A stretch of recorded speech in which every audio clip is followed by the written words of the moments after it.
Hey everyone, so One Piece chapter 1072 just came out, and this was an absolutely insane chapter. I think it has been a long time since I have audibly gasped while reading a One Piece chapter, but the final panel that reveals that Stussy is both a vampire, a former member of the Rocks Pirates, and a clone, and on top of that is about to follow her own agenda and betray CP0, all of that in one page. That was a twist that I think not a single person saw coming. So, I mean, props to Oda. I think this arc has been absolutely going nuts the last couple chapters. Very reminiscent of what we got in Sabaody, right? The beginning arc to the final saga of the first act of One Piece, right? The Marineford saga. Well, here we are at Egghead Island, the first arc of the final saga of the end of One Piece, of Act 2 of One Piece, and I think it's going off the rails in much the same way. We've got Kizaru, we've got Kuma, we've got a lot of familiar elements, right, ingredients, Sentomaru, etc. So it's really cool to see all of that coming together and just giving us a different sort of roller coaster ride. So Oda definitely delivered with the shocks and thrills this chapter, not to mention I think the overall sense of drama and tension has definitely jumped up a notch with this chapter. Not necessarily for the Straw Hats, who are still, for the most part, I don't know, they're not too stressed. Some of them are getting a little bit stressed, Nami, right? But in general, the Bonnie, Vegapunk situation, what's happening to CP0, the potential of what could happen in the next few chapters, I think that is all very exciting, and Oda definitely ramped up the tension in certain areas this chapter. So first of all, before talking about CP0, the Seraphim versus the Straw Hats, Stussy and that reveal and everything like that, I want to talk about Bonnie and Kuma and what we might be leading towards with the memories reveal, because this was a topic, I think when it was a little less of a hot topic, I think it was a bit of ahead of the curve right here, but this was a topic that I talked about at length in a video where I think I have a pretty good idea of what the answer is to this question of why is it that Vegapunk is hiding what happened to Kuma from Bonnie, what actually happened there, and why did he give up his mind, his body, his obedience, etc. to the world government. Why did he do all this? I think the answer is, in fact, as I explain in this video, that Kuma gave it up for the sake of his daughter, because we know that the world government also had Bonnie captive. The world government had Bonnie captive. We knew this from the ending of Pre-Time Skip, right? The world government had Bonnie captive. I think the logic follows that if Kuma loves his daughter as much as she believes that he does, then Bonnie is the reason that that is the blackmail, the piece that the world government can hang over his head as the piece of blackmail, as to force Kuma to follow what they want him to do and turn him into a guinea pig of sorts, right? I think that just fits so perfectly, and it also matches exactly what Vegapunk is saying right now, which is, I can't tell you why Kuma gave up his mind because it would hurt you too much. Of course it would if Bonnie were to find out that Kuma gave up his mind for her sake. And of course, this is something I talked about in my stream at length, but parents making sacrifices for the sake of their children. That is a huge recurring idea in One Piece, right? You can go back to Bellemere and what she did for Nami and Nojiko, Hirolook and Chopper. This is one of Oda's favorite go-to plays for tragic backstories.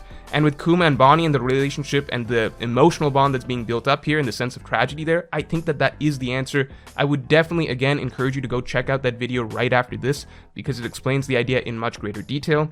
But I do think that was the answer. So we can look forward to that. Maybe it's something totally different, but it makes so much sense to me right now. So very, very excited to see how that plays out. We'll find out in the next couple chapters. Hopefully we get at least, if not all of Bonnie's flashbacks, some elements of the Kuma side of things, right?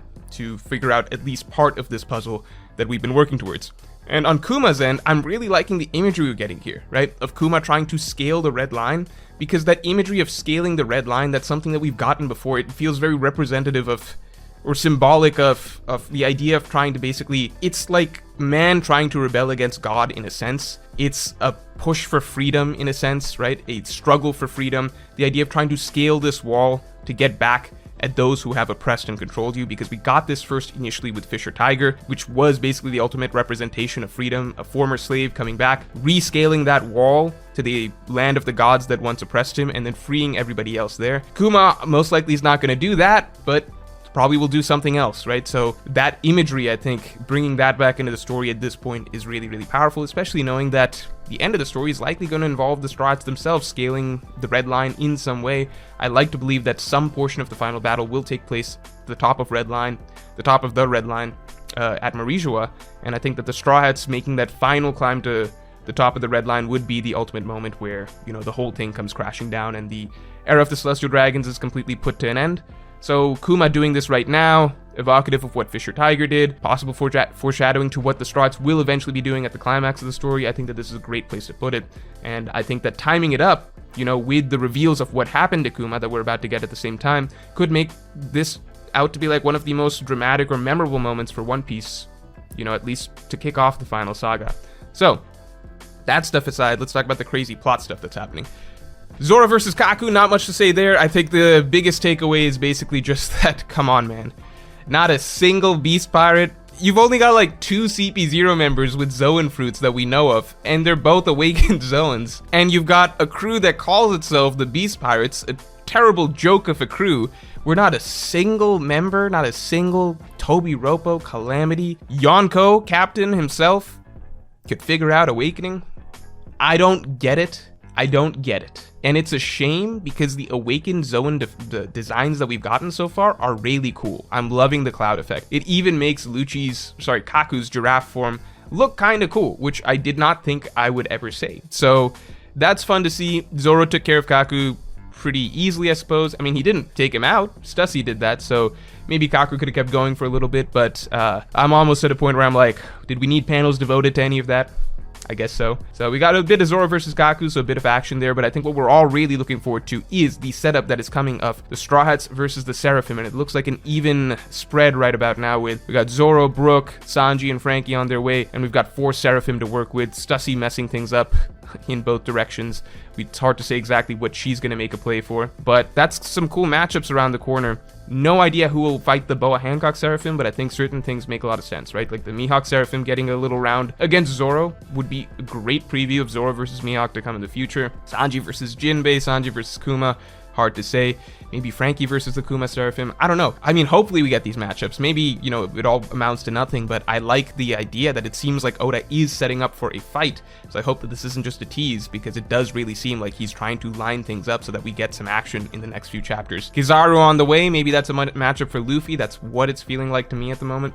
So we got some really great battles out of nowhere coming up right around the corner. But of course, the big question is, what's the deal with... So we can talk about what's the deal with Stussy herself, and then what are the ramifications for this reveal regarding clones and the creation of successful clones so far back for the rest of One Piece, right? Because it turns out, sure, the Seraphim and these type of new age Seraphim pacifista type clones, that stuff is new, but they've been working on full-fledged clones for 20, 40 years or something like that at this point now. At least that's what it looks like with Mads, right? Sorry if I'm a little shaky on the timeline exactly, but the ramifications are huge, right? Let's talk about Stussy first. So, talking about just Stussy. This is not my theory, right? This is stuff I've seen other people talking about. People tip me off on stream. I've seen people talking about it on Twitter, etc. I don't know where this came from first, but Stussy being the clone, her name is Buckingham, right? Buckingham Stussy. That being the clone of Miss Bakin, right? That seems, just because of the similarity of the names, the hair color, the timing, ages, etc. It seems very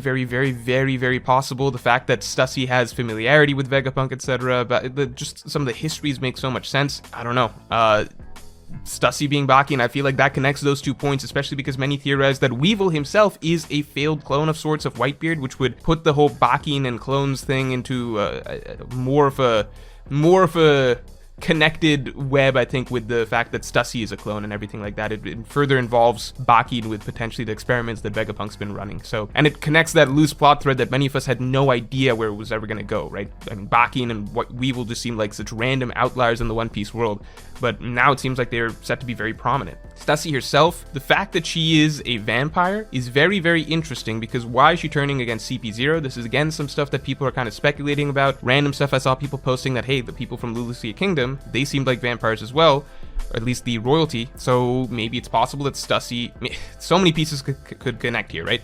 Maybe Vegapunk was responsible for helping save Lulusia Kingdom in some way. After all, Vegapunk has light technology, right? We know that he has some level of light technology, can probably defend against light in some way. Maybe he saved or helped out Lulusia Kingdom in some way, which is why Stussy is turning against CP0 right now, who are trying to execute Vegapunk.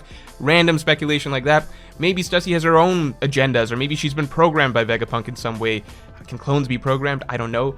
To defend him or something like that. There's so many reasons that Stussy could be doing what she's doing right now, but the fact that Oda's making this reveal at this moment, that she is a former member of ROX, that does make me believe that we are going to get the ROX flashback very soon, because the repetition of that name is ramping up, I think, more in the story at this point, and we're getting towards that Garp and Blackbeard conflict, which is the ideal setup to get information about what actually happened there. So if Oda's dropping more and more Rocks tidbits right now, I think that that's looking really, really good for a Rocks flashback, potentially right after the end of the Egghead Island conflict. So we are at an extraordinarily exciting point for One Piece, right? The last thing I'll talk about, which is a slightly frustrating, I guess, fallout from this chapter, not anything against the chapter, of course, because the chapter was amazing, but just the fact that at this point, the community, One Piece fans, are going to run crazy with the reveal of clones in the story, because there's some things I can certainly get behind, right? Dragon and everyone arriving at Zoro's island way back in the flashback, the potential for Kuina and Tashigi being clones, I think there is tremendous potential there.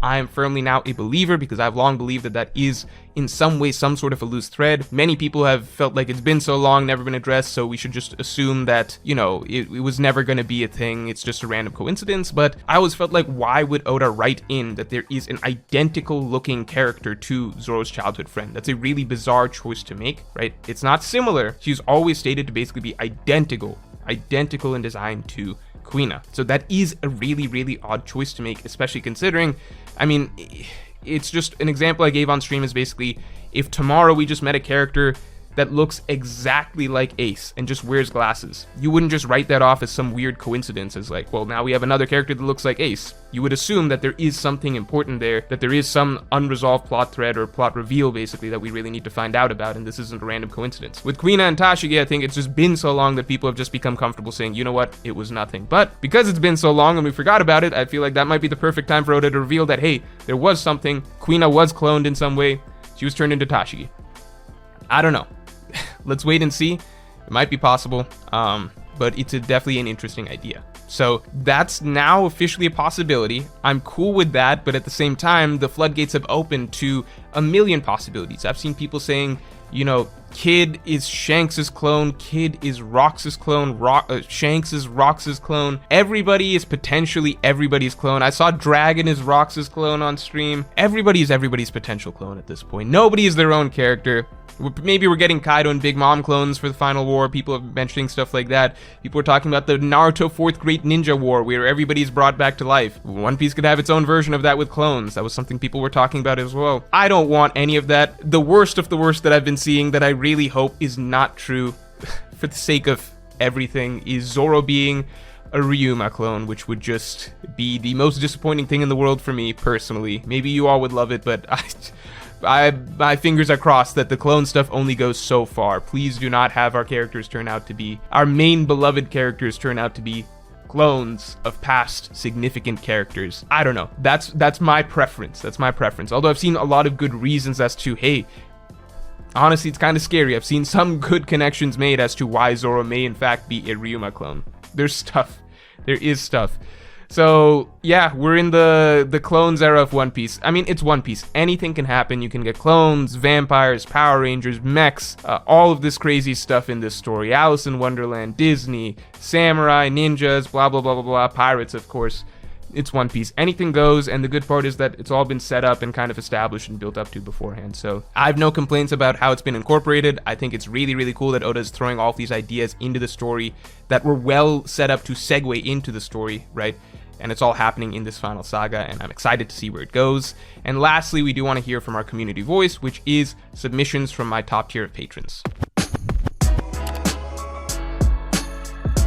So Dave Sukaran says, Oda is introducing a lot of really interesting sci-fi concepts in this arc. The concept of the weight of memories, Kuma's abilities, and the measure of his soul gave me chills. Sci-fi is where fiction explores ethical or esoteric ideas by tying them down to science. So free will, the presence of the soul, identity, etc. So I would definitely agree with that, and I think that this is the arc where Oda can kind of take a lot of the more fantastical concepts in One Piece and kind of try to work in that sense of fantasy into a logical explanation of, like, here's how the dreamlike world of One Piece works. So for example, the idea that devil fruits are a product of dreams. But this kind of also makes sense in a sense, because if memories can take tangible form, right? If pain can take tangible form, why can't dreams take tangible form, right? It does seem as though Oda's stretching a bit of what reality can be, but he's doing it in the context of creating a logical framework and consistent framework for the One Piece world. So sure, in the real world, dreams aren't a real thing, but in the One Piece world, who's to say that dreams aren't a thing that can be extracted and take form, like devil fruits, right? Who's to say that memories can't be extracted and take form? We've seen it already with Pudding's devil fruit, right? And Kuma's fruit just does it in a different form. So I'm very excited to see more explanations of the One Piece world, because Oda so far has been doing it in a way that I feel like it makes certain things click and make sense and feel just right with how he's already set things up. But at the same time, he's not sacrificing, I guess, the mystery or the sense of romance or the, I guess, general fantastical nature of the One Piece world that isn't too rigidly bound down by logic and science. So definitely been enjoying that so far. And if you enjoyed this video, then definitely like, comment, and subscribe.